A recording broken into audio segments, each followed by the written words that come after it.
அஸ்ஸலாமு அலைக்கும் வரஹ்மத்துல்லாஹி வபரகாத்துஹு. உஸ்வத்துன் ஹசனா இஸ்லாமிய மகளிர் கல்லூரியில் பேராசிரியாக பணிபுரியக்கூடிய ஆலிமா முர்ஷிதா உங்களுடன் 5 நிமிட மதரசாவில் இருந்து ஒரு சிறிய தகவலை பகிர்ந்து கொள்கிறேன். ஆரம்பமாக இஸ்லாமிய வரலாறு. ஈசா அலைஹிவஸல்லம் அவர்களை வானிலிருந்து இறங்குதல். ஹல்ரத் ஈசா அலைஹிவஸல்லம் அவர்கள் வானில் உயிருடன் இருக்கிறார்கள். இறுதி நாளுக்கு அண்மையில் 2 வானவர்களின் தோளில் அமர்ந்தவாறு திமிஷ்கில் உள்ள ஜாமியா பள்ளிவாசலில் கிழக்கு புற மினோராவில் இறங்குவார்கள். மக்கள் அவர்களை ஏணி வழியாக கீழே இறக்குவார்கள். அசருடைய தொழுகையை இமாம் மஹதி அலைஹிவஸல்லம் அவர்களுக்கு பின் நின்று தொழுவார்கள். பிறகு சிலுவையை உடைத்தெறிவார்கள். இதனால் ஈசா அலைஹிவஸல்லம் அவர்கள் சிலுவையில் அறையப்பட்டு சிந்திய இரத்தம் கிறிஸ்தவர்களின் பாவத்திற்கு பரிகாரமாகும் என்ற தவறான கொள்கையை முடிவுக்கு கொண்டு வருவார்கள். இதன் பிறகு பன்றிகளை கொல்லுவார்கள். முஸ்லிம்களின் படையை அழைத்து கொண்டு தஜ்ஜாலை கொல்ல புறப்படுவார்கள்.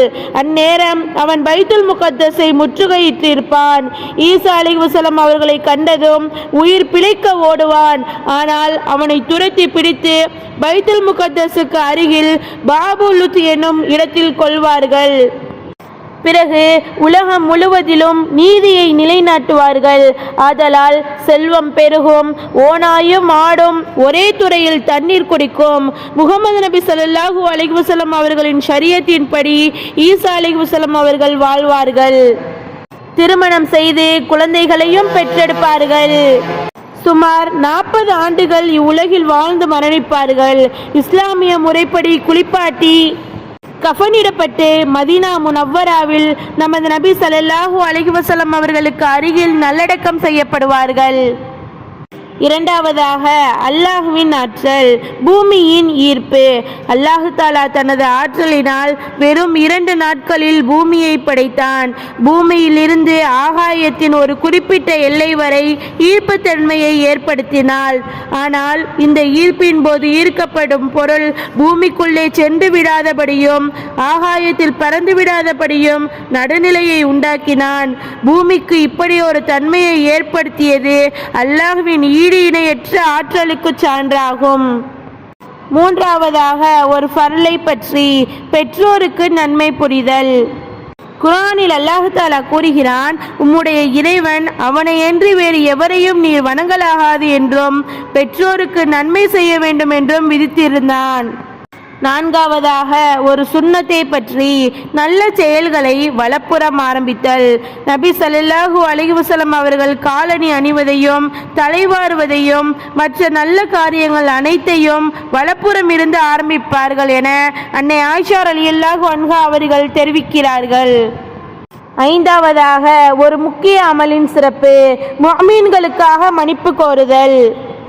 எவர் முஃமினான ஆண்களுக்கும் பெண்களுக்கும் பாவ மன்னிப்பு வேண்டி துவா செய்கிறாரோ அவருக்காக அல்லாஹ் தஆலா ஒவ்வொரு முஃமினான ஆண்கள் மற்றும் பெண்களின் சார்பாக ஒவ்வொரு நன்மையை எழுதுகிறான் என நபி அவர்கள் கூறினார்கள்.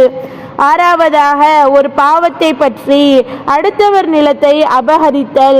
நபி அவர்கள் கூறினார்கள், எவர் முறைகேடாக அடுத்தவரின் சிறிதளவு நிலத்தை அபகரித்தாரோ அவருக்கு 7 பூமிகளையும் வளையமாக மாட்டப்படும். மேலும் இவருடைய ஃபர்லான மற்றும் நஃபிலான வணக்கங்கள் ஏற்கப்படுவதில்லை. ஏழாவதாக உலகத்தை பற்றி, உலகின் உதாரணம். நபி அவர்கள் கூறினார்கள், எனக்கும் உலகத்திற்கும் எந்த சம்பந்தமும் இல்லை. வெளியில் ஒரு மரத்தடியில் ஓய்வெடுத்துவிட்டு பிறகு அங்கிருந்து சென்றுவிடும் ஒரு பயணியை போன்றுதான் எனக்கும் உலகுக்கும் உள்ள தொடர்பு. எட்டாவதாக மறுமையை பற்றி, காஃபிர்கள் தண்டனையை உண்மைப்படுத்துவர். குர்ஆனில் அல்லாஹ் தஆலா கூறுகிறான், காஃபிர்கள் நரக நெருப்பின் முன் கொண்டு வரப்படும் நாளில் இது உண்மை அல்லவா என்று கேட்கப்படும். அதற்கு அவர்கள், எங்கள் இறைவனின் மீது சத்தியமாக உண்மைதான் என்று கூறுவார்கள். நீங்கள் நிராகரித்து கொண்டிருந்ததற்காக இந்த வேதனை அனுபவியுங்கள் என்று அவன் கூறுவான். ஒன்பதாவதாக நபி வழி மருத்துவம், முலாம்பழத்தின் பலன்கள். உணவுக்கு முன் முலாம்பழம் சாப்பிடுவது வயிற்றை நன்கு சுத்தம் செய்திடும், மேலும் வியாதியை வேருடன் களைந்திடும் என நபியவர்கள் கூறினார்கள். 10ஆவதாக குர்ஆனின் அறிவுரை. குர்ஆனில் அல்லாஹ் தஆலா கூறுகிறான், நம்பிக்கையாளர்களே, நீங்கள் நீதியின் மீது நிலைத்திருப்பவர்களாக அல்லாஹ்வுக்காகவே சாட்சி கூறுபவர்களாக இருங்கள். அந்த சாட்சி உங்களுக்கோ அல்லது உங்கள் பெற்றோருக்கோ அல்லது நெருங்கிய உறவினர்களுக்கோ எதிராக இருப்பினும் சரியே. அல்ஹம்துலில்லாஹ். அஸ்ஸலாமு அலைக்கும் வரஹ்மத்துல்லாஹி வபரகாத்துஹு.